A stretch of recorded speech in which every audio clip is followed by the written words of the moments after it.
नमस्कार. महाराष्ट्रातील माझ्या सर्व अभियोग्यताधारक बंधू आणि भगिनींनो, सर्वांना श्री स्वामी समर्थ.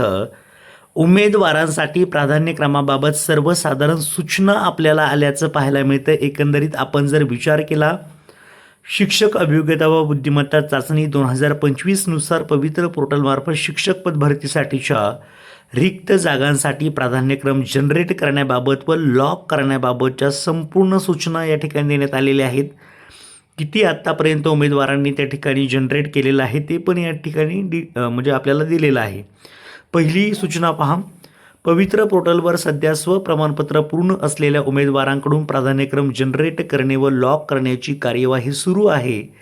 आज दिनांक 8/8/2026 रोजी रात्री 9 वाजेपर्यंत मुलाखतीशिवाय या प्रकारात 58,251 इतक्या उमेदवारांनी, तर मुलाखतीसह या प्रकारात 38,582 इतक्या उमेदवारांनी प्राधान्यक्रम जनरेट झालेले आहेत.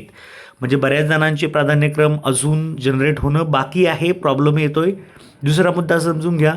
जाहिरातींची संख्या जास्त असल्याने उमेदवाराची पात्रता तपासून प्राधान्यक्रम जनरेट होतात. त्यामुळे एकाच वेळी अनेक उमेदवार लॉग इनवर राहत असल्याने संकेतस्थळावर भार येत आहे. तुम्हाला मी बऱ्याच जणांना रिप्लाय असा दिला की साईटवरती खूप मोठ्या प्रमाणावरती लोड आहे, त्यामुळं बऱ्याच जणांना OTPला प्रॉब्लेम येतो आहे. त्यांनी 3 नंबरचा मुद्दा दिला आहे. ज्या उमेदवारांना OTP मिळण्यास अडचणी येत आहेत अशा उमेदवारांनी ते वापरत असलेल्या ब्राउझरची हिस्ट्री कॅच क्लिअर करावी. त्यानंतरही समस्येचे निराकरण न झाल्यास इनकॉग्निटो विंडो, प्रायव्हेट विंडोचा वापर करावा. लक्षात घ्या, तुम्हाला पुन्हा एकदा सांगतोय, ही संपूर्ण प्रक्रिया मी तुम्हाला ऑनलाईन दाखवलेली आहे.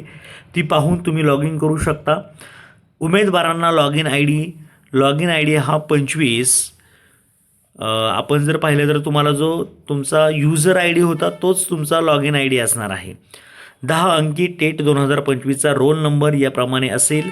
पासवर्ड विसरला असल्यास फॉरगॉट पासवर्ड या सुविधेचा वापर करून पासवर्ड नव्याने तयार करता येईल. अशा पद्धतीचं हे न्यूज बुलेटिन खरं तर आपल्याला पाहायला मिळतं आहे. आणि बऱ्याच जणांना अजूनही अडचणी येत आहेत, लॉग इन होत नाही आहे. हे सर्व मान्य आपण करू शकतो. थोडासा वेट करा. हळूहळू सगळ्यांना ही प्रक्रिया आज चालू होईल आणि त्यानंतर मुदतवाढ ही 100% मिळणारच आहे. त्यामुळे काळजी करू नका, पॅनिक होऊ नका. व्यवस्थितपणे तुमच्याकडे ज्या ज्या जाहिराती आपल्याकडे उपलब्ध आहे तुमच्या कॅटेगरीनुसार त्या जाहिराती पाहून घ्या. कुठेतरी मार्क करून ठेवा, एवढं मी तुम्हाला सांगू शकतो. ओके, सर्वांचं काम या भरतीमधून व्हावं यासाठी शुभेच्छा. Thank you so much. All the best.